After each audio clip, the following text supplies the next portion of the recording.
जासूस की डायरी में आपका स्वागत है। ये एक ऐसा पॉडकास्ट है जहां रहस्य, अपराध और डरावनी कहानियों की दुनिया खुलती है। 5 सितंबर भारत में शिक्षक दिवस डॉक्टर सर्वपल्ली राधाकृष्णन के सम्मान में मनाया जाता है, जो शिक्षा और सत्य के प्रतीक थे। हर एपिसोड में एक नया केस, अनसुलझे सवाल और दिल दहला देने वाले मोड़ जो आपको बांधे रखेंगे। तैयार हैं अपने जासूस को जगाने के लिए? तो चलें इस डायरी के पन्नों में। और हाँ, अगर आपको ये कहानी पसंद आए तो हमारे चैनल को सब्सक्राइब करना ना भूलें, ताकि आप सुन सकें और भी रोमांचक और डरावनी कहानियाँ। आज की कहानी है चॉक बोर्ड का रहस्य, शिक्षक दिवस की साजिश। 5 सितंबर 2002 का दिन था। दिल्ली का सर्वपल्ली विद्यालय शिक्षक दिवस की रौनक से जगमगा रहा था। सभागार में फूलों की मालाएं, रंग बिरंगे गुब्बारे और बच्चों की उत्साह भरी हंसी गूंज रही थी। मैं, अंजनी शर्मा, आज अपने पुराने स्कूल लौटी थी।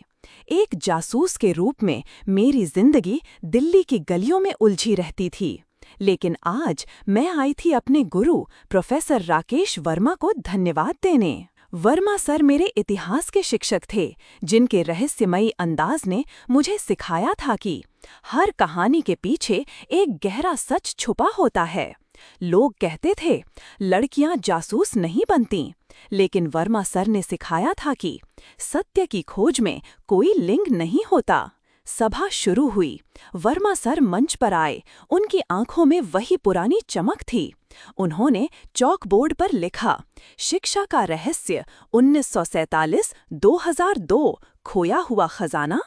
और फिर लिखा, संकेत 3-14-7-22। मैं मुस्कुराई, सोचा ये उनका कोई नया नाटक होगा, मगर अचानक वे गायब हो गए। सभागार में सन्नाटा छा गया।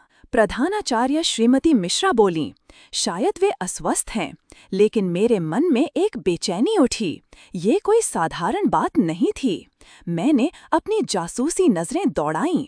ये एक साजिश लग रही थी। 2002 में डिजिटल कैमरास मेरे जैसे जासूसों के लिए सिर्फ सपना थे। मैंने जल्दी से चॉक बोर्ड का संकेत नोट किया। 1947-2002 खोया हुआ खजाना 3-14-7-22। 1947 स्वतंत्रता का साल, 2002 आज खजाना। क्या ये कोई ऐतिहासिक वस्तु थी? मैंने सोचा शायद ये संकेत लाइब्रेरी की किसी किताब के पन्नों को इंगित करता है। मैंने मिश्रा जी से बात की। उनकी आवाज में हल्की घबराहट थी। वर्मा सर हमेशा पुरानी चीजों में खोए रहते थे। हाल ही में उन्होंने लाइब्रेरी की पुरानी किताबें खंगाली थीं। मेरे मन में शक गहराने लगा। क्या वे कुछ छुपा रही थीं? स्कूल के रजिस्टर में पता चला वर्मा सर ने हाल ही में पुराने दस्तावेजों की जांच की थी। रात को जब स्कूल बंद हुआ, मैं लाइब्रेरी में घुसी। वहां धूल भरी अलमारियों के बीच वर्मा सर का पेन मिला। इसके अंदर एक छोटा कागज था जिस पर लिखा था, सावधान, सत्य खतरनाक है। मेरा दिल जोर से धड़क उठा। लाइब्रेरी में एक पुराना पीसी था जो वर्मा सर इस्तेमाल करते थे। मैंने पासवर्ड डाला, 3-1-4-7-2-2। स्क्रीन पर एक फाइल खुली, स्वतंत्रता का खजाना। उसमें लिखा था कि 1947 में एक स्वतंत्रता सेनानी ने एक बेशकीमती हीरा स्कूल की नींव में छुपाया था। और संकेत 3-14-7-22 एक पुरानी किताब के पन्नों को दर्शाता था, जिसमें इसका नक्शा था। और चौंकाने वाली बात, उस फाइल में मिश्रा जी का नाम था। अगले दिन मैंने स्कूल के एक होनहार छात्र विक्रम से बात की। वो मैथ्स और कोडिंग में माहिर था। वर्मा सर हमें पुराने नक्शे डिकोड करने का प्रोजेक्ट दे रहे थे। उसने एक नक्शा दिखाया जिसमें स्कूल के पीछे एक गुप्त तहखाना बना हुआ था। मैं और विक्रम तहखाने की तलाश में गए।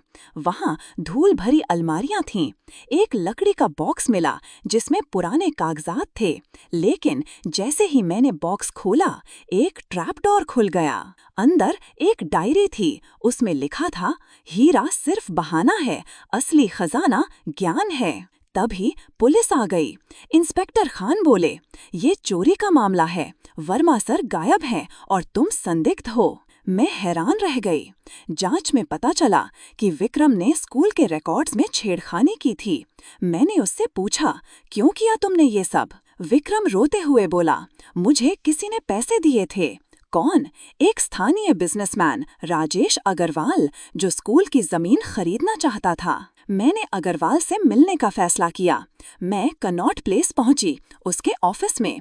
मैंने पूछा, वर्मा सर कहाँ हैं? अग्रवाल हंसा। वो पागलपन की बातें करते थे, हीरा, ये सब कहानी है। लेकिन मैंने उसके टेबल पर वही संकेत वाला कागज देखा, 3/14/7/22। रात को मैंने अग्रवाल का पीछा किया। वो एक पुराने गोदाम में गया। वहाँ मेरे सामने एक चौंकाने वाला दृश्य था। वर्मा सर बंधे हुए थे। तभी उन्होंने कहा, अंजलि, मैंने खुद को गायब किया, ये मेरी योजना थी। मैं स्तब्ध रह गई।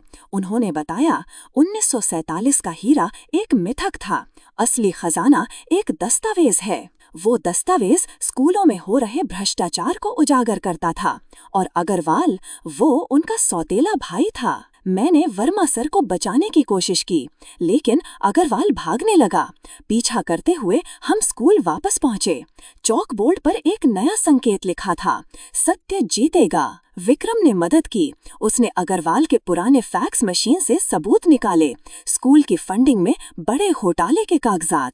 लेकिन सबसे बड़ा ट्विस्ट, वर्मा सर ने कहा, अंजलि, ये सब शिक्षक दिवस का सबक था, मैंने तुम्हें टेस्ट किया। वे दस्तावेज हीरा नहीं, ये दस्तावेज ही असली खजाना है। इंस्पेक्टर खान आए, अग्रवाल पकड़ा गया। स्कूल में फिर से शिक्षक दिवस की रौनक लौट आई। सभागार में वर्मा सर ने कहा, शिक्षा सिर्फ किताबें नहीं, सत्य की खोज है। 5 सितंबर 2002 की शाम सर्वपल्ली विद्यालय में छात्रों ने वर्मा सर को सम्मानित किया। मैंने सोचा, लोग कहते थे कि जासूसी औरतों का काम नहीं, लेकिन आज मैंने साबित कर दिया कि सत्य की खोज में कोई रुकावट नहीं होती। चौक बोर्ड का रहस्य अब एक कहानी बन चुका था, लेकिन उसका सबक मेरे दिल में हमेशा जिंदा रहेगा। शिक्षक दिवस सिर्फ उत्सव नहीं, बल्कि सत्य की जीत का प्रतीक बन गया। अगर आपको ये कहानी पसंद आई तो हमें सपोर्ट करें और सब्सक्राइब करके अगली रहस्यमयी कहानी का हिस्सा बने। मिलते हैं एक और रहस्य और एक और साजिश के साथ।